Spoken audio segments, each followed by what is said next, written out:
अभी मैं वापस जा रहा हूँ।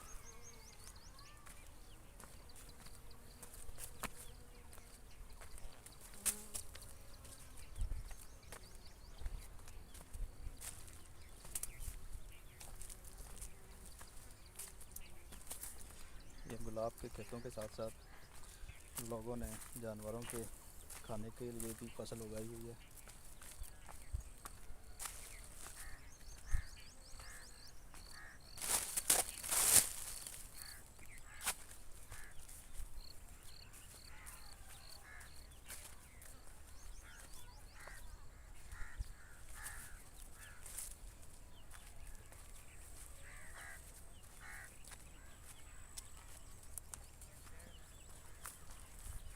क्या हाल है उधर? ठीक है, खैरियत?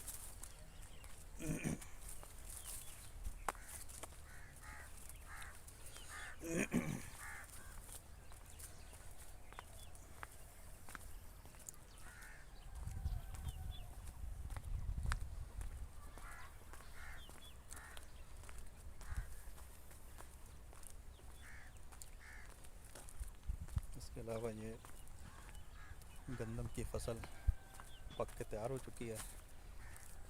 इसकी कटाई भी शुरू हो चुकी है। इससे पहले इस इलाके में सिर्फ गंदम और मकई ही काश्त की जाती थी, लेकिन अभी लोगों ने वक्त के साथ साथ इस ट्रेंड को चेंज किया। ये देखें, ये गंदम बिल्कुल पक के तैयार हो चुकी है।